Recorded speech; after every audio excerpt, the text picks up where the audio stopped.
भक्तों, ओम नमः शिवाय। श्री शिवाय नमस्तुभ्यं। जय श्री महाकाल। जी हाँ भक्तों, क्या आपका भी जो बच्चा है उसका जो मन है वो पढ़ाई में नहीं लगता?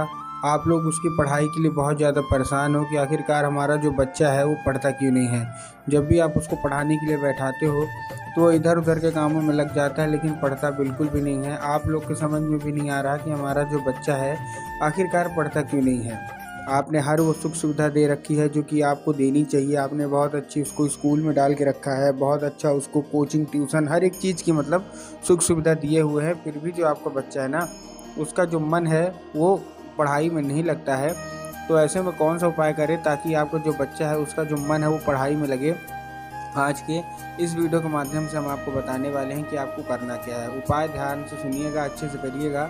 अगर आपने आज का ये उपाय ध्यान से सुन के अच्छे से कर लिया तो अवश्य रूप से है कि आपका जो बच्चा है ना जिसका मन पढ़ाई में नहीं लगता ना, अवश्य रूप से उसका जो मन है वो पढ़ाई में लगेगा ही लगेगा। पूज्य गुरुदेव की ही कथा सुन के और बहुत अच्छे से समझ के आपके लिए उपाय लेके आया हूँ, तो पूरा का पूरा उपाय आपको ध्यान से सुनना है, अच्छे से उपाय आपको करना है। देखिए, पूज्य गुरुदेव की जो कथा होती है, जैसे कि आपको पता है कि पूज्य गुरुदेव की कथा में लाखों की भीड़ आती है। क्या आती है? लाखों की भीड़ आती है, ठीक। और जब गुरुदेव की कथा में लाखों की भीड़ आती है तो वहाँ जितने भी भक्त रहते हैं, ज़्यादातर भक्त क्या करते हैं, पत्र के द्वारा अपनी उनकी जो भी इच्छा रहती है, जो भी मनोकामना रहती है, पत्र के द्वारा अपनी मनोकामना गुरुदेव तक पहुँचाते हैं। तो अभी 5-6 महीना पहले की बात है, गुरुदेव की कथा चल रही थी। गुरुदेव की कथा में लाखों की भीड़ आई। जब गुरुदेव की कथा में लाखों की भीड़ आई तो वहाँ जितने भी भक्त थे, ज़्यादातर भक्त ने क्या किया, पत्र के द्वारा उनकी जो भी इच्छा थी ना, जो भी मनोकामना थी, वो पत्र के द्वारा अपनी वो मनोकामना क्या की गुरुदेव तक पहुँचाया। जब गुरुदेव के पास पत्र पहुँचा और गुरुदेव ने पत्र पढ़ा तो वहाँ उन्होंने देखा कि ज़्यादातर लोगों का केवल और केवल एक ही मनोकामना है। वो क्या मनोकामना है कि गुरुदेव, हमारा जो बच्चा है उसका जो मन है वो उसका मन पढ़ाई में नहीं लगता।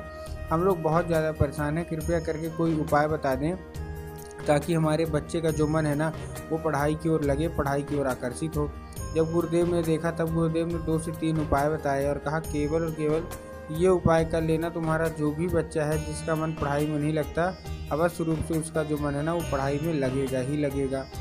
जब गुरुदेव ने ये उपाय बताए तो लोगों ने जा जाके इस उपाय को घर में करना शुरू कर दिया। अब जैसे ही लोगों ने जा जाके इस उपाय को घर में करना शुरू कर दिया, वही लोग जिन्होंने उपाय किया वही लोग गुरुदेव की कथा में वापस आए 3-4 महीने बाद। और उसके बाद गुरुदेव को क्या किया, फिर से पत्र लिखा। जब गुरुदेव को फिर से पत्र लिखा, लेकिन ये वाला जो पत्र था ना, ये गुरुदेव को धन्यवाद के रूप में पत्र था कि गुरुदेव धन्य हो आपका, आपके द्वारा बताया गया उपाय हमने कर लिया है। हमारी जो मनोकामना थी सारी की सारी मनोकामना पूरी हो गई है। हमारा जो बच्चा था जिसका मन पढ़ाई में नहीं लगता था, अब उसका मन पढ़ाई की ओर लगने लगा है। वो बिना बोले बिना कुछ कहे वो केवल और केवल पढ़ाई करता है। आपका कोटि कोटि धन्यवाद। तो देखिए, जो लोग मेरी आवाज़ सुन रहे हैं, अगर आपको भी जानना है कि आखिर ऐसा कौन सा उपाय है जिसको करने मात्र से जो बच्चे होते हैं ना उनका जो मन है वो पढ़ाई की ओर आकर्षित होता है, मन पढ़ाई की ओर लगता है, तो चलिए हम बताते हैं आपको आज की इस वीडियो के माध्यम से कि आपको करना क्या है। उपाय ध्यान से सुनिएगा, अच्छे से करिएगा। अगर आपने आज का ये उपाय ध्यान से सुन के अच्छे से कर लिया तो अवश्य रूप से आपका जो बच्चा है जिसका मन पढ़ाई में नहीं लगता, अवश्य रूप से उसका जो मन है ना वो पढ़ाई की ओर लगेगा ही लगेगा। पूज्य गुरुदेव की ही कथा सुन के और बहुत अच्छे समझ के बता रहा हूँ, तो ध्यान से सुनिएगा। देखिए, अगर आप चैनल पर पहली बार आए हैं ना तो वीडियो को लाइक कर दें और चैनल को सब्सक्राइब भी कर लें, ताकि पूजनीय पंडित प्रदीप जी मिश्रा के रोज़ जो नए नए उपाय आते हैं वो मैं सबसे पहले आपको प्राप्त भी करा सकूँ। तो देखिए, जो हमारा पहला उपाय है 3 काली तिल और 1 धतूरे का उपाय है। अब करना कैसे है वो भी हम लोग समझ लेते हैं। इस उपाय में आपको 3 काली तिल चाहिए और 1 धतूरा चाहिए। अब 3 काली तिल और काली मिर्च में बहुत सारे लोग कंफ्यूज होते हैं कि हमको काली तिल लेना है कि काली मिर्च लेना है, थोड़ा हमको साफ साफ बताइए। तब गुरुदेव ने साफ साफ बताया कि आपको क्या लेना है, आपको काली तिल लेना है। ठीक, ले लिया काली तिल। काली तिल लेने के बाद आपको करना क्या है, जैसे आपने काली तिल लिया, काली तिल के साथ आपको 1 धतूरा चाहिए। ठीक, धतूरा भी ले लिया। धतूरा लेने के बाद आपको करना क्या है, आप अपने बच्चे के हाथ में दे दीजिए और उसको सीधे सीधे भेज दीजिए कहाँ, शिव मंदिर। ठीक, शिव मंदिर भेज दिया। शिव मंदिर भेजने के बाद आपको करना क्या है, जैसे आपने शिव मंदिर भेजा उसको, शिव मंदिर भेजने के बाद उसको क्या बोलना है कि दक्षिण दिशा में खड़ा हो जाए और उत्तर की ओर अपना चेहरा कर ले। ठीक, दक्षिण की दिशा में खड़ा हो जाए, उत्तर की ओर चेहरा कर ले। अब देखिए, बहुत सारे लोग दक्षिण और उत्तर में कंफ्यूज भी होते हैं कि दक्षिण क्या है, उत्तर क्या है, हमको थोड़ा साफ साफ बताओ। तब गुरुदेव ने साफ साफ बताया है कि आप जिस भी शिव मंदिर जा रहे हैं उस शिव मंदिर का जिधर साइड जलाधारी होगा आपको अपना चेहरा उधर साइड करके खड़े हो जाना है। ठीक, खड़े हो गए।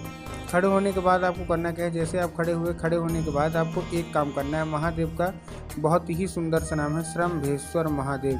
तो बस आपको करना क्या है, आपको श्रम्भेश्वर महादेव का नाम लेके उन्हीं का स्मरण करके आपको चुपचाप क्या कर देना है, अर्पित कर देना है। बस अर्पित कर दिया आपने, बस अर्पित कर दीजिए, अपने बच्चे के हाथों करवा दीजिए।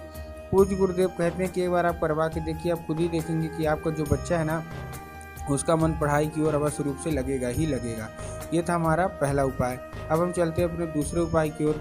अब जो हमारा दूसरा उपाय है वो भी बहुत ही खास उपाय है। इस उपाय में देखिए आपको करना क्या है, इस उपाय में जितने भी माता पिता है ना उनको ये उपाय करना है। अब उपाय करेंगे कैसे उसके बारे में भी हम लोग बात कर लेते हैं।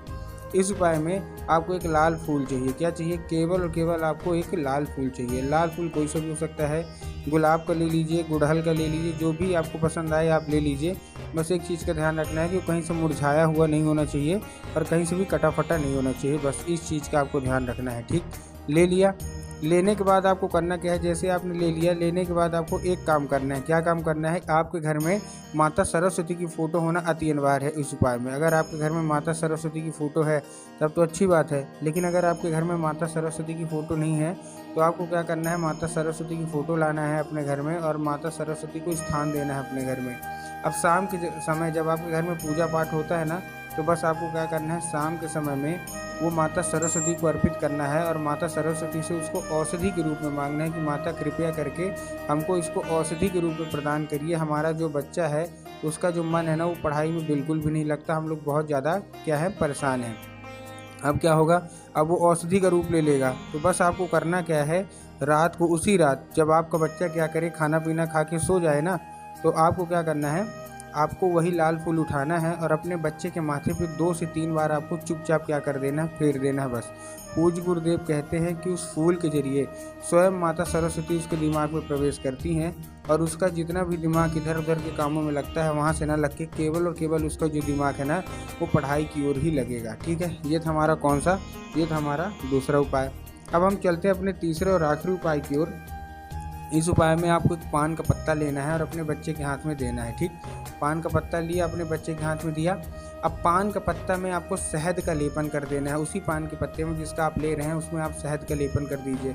शहद का लेपन कर दिया। शहद का लेपन करने के बाद आपको करना क्या है, शहद का लेपन करने के बाद अपने बच्चे के हाथ में दीजिए और उसको शिव मंदिर भेजिए। अब देखिए आपके दिमाग में क्या होगा कि शिव मंदिर भेज देंगे और जाके बाबा भोलेनाथ के ऊपर अर्पित करवा देंगे, जो कि पूर्णतः गलत है। आपको बाबा भोलेनाथ के ऊपर अर्पित नहीं करवाना, आपको माता अशोक सुंदरी के ऊपर अर्पित करवाना है।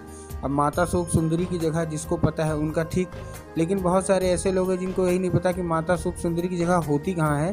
तब गुरुदेव ने साफ साफ बताया है कि जो जलाधारी है, जलाधारी के दाएं मतलब राइट साइड में माता अशोक सुंदरी की जगह होती है। तो बस आपको करना क्या है, माता अशोक सुंदरी की जगह पे आपको चुपचाप क्या कर देना है, अर्पित कर देना है। बस आप अर्पित कर लीजिए, मनोकामना मांग लीजिए। बस पूज्य गुरुदेव कहते हैं अगर माता अशोक सुंदरी प्रसन्न हो गई तो अवश्य रूप से आपके बच्चे का मन पढ़ाई में लगेगा ही लगेगा।